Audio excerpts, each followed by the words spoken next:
wabarakatuh. Jumpa lagi dengan Ibu Herni.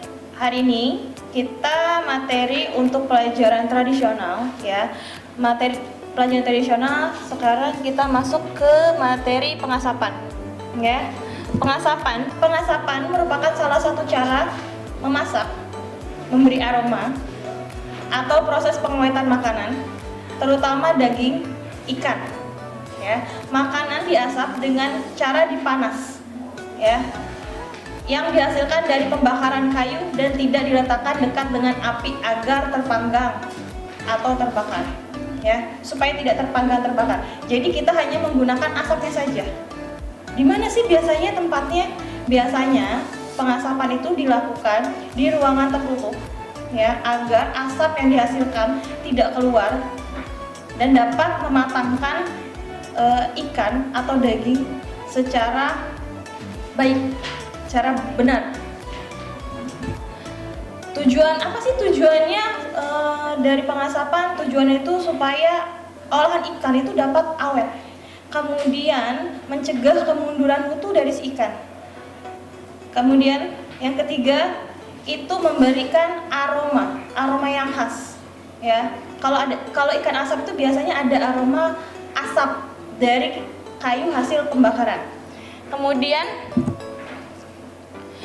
kayu apa sih yang biasa dipakai? Kayu yang dipakai biasanya menggunakan kayu yang batangnya keras, bukan kayu dari tumbuhan yang batangnya lembek. Karena kalau dari tumbuhan yang batangnya lembek, ya, tidak terlalu keras, itu nanti asap yang dihasilkan itu bau dan cenderung beracun dibandingkan dengan kayu yang bertekstur keras. Biasanya pakai non resinous, ya, atau menggunakan tempurung kelapa juga bisa. Jenis-jenis pengasapan. Jenis pengasapan ada dua. Pengasapan panas atau hot smoking. Yang kedua pengasapan dingin atau cold smoking.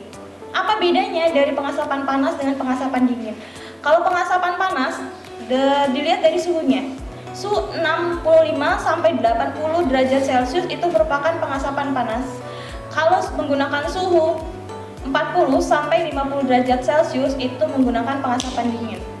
Ya, ada keuntungan, ada kelebihannya. Kalau keuntungannya, kalau pengasapan panas itu akan lebih cepat prosesnya dibandingkan dengan pengasapan dingin. Itu akan lama.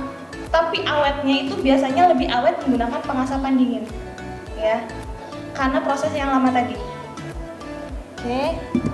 Ikan apa sih yang biasanya diasap? Biasanya itu ikan cakalang, ikan tuna. Ya, itu yang biasanya diasap. Kalau daging banyak daging. Kalau ayam jarang yang diasapkan. Cara membuat ikan asap seperti apa sih? Cara membuat ikan asap itu yang pertama ikan harus dibersihkan terlebih dahulu, kemudian dibelah butterfly, kemudian ditusukkan menggunakan kayu, kemudian diletakkan di atas para-para. Para-para itu apa sih? Para-para itu seperti tempat yang terbuat dari kayu penyangga, ya. Diletakkan di atas para-para, diletakkan jauh di atas api. Jangan dekat dengan api, karena kalau dekat dengan api itu namanya dibakar, bukan diasap.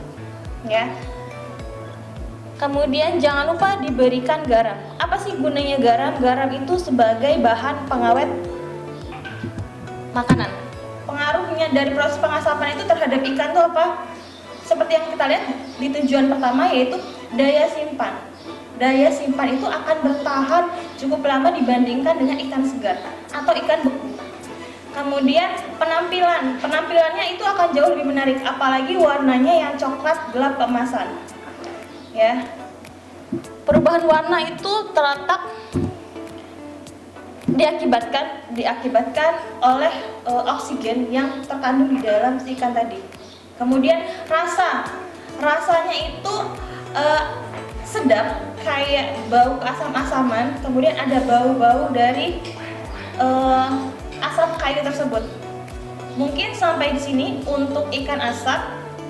Kurang dan lebihnya Ibu mohon maaf. Wabillahi taufiq wal hidayah. Wassalamualaikum warahmatullahi wabarakatuh.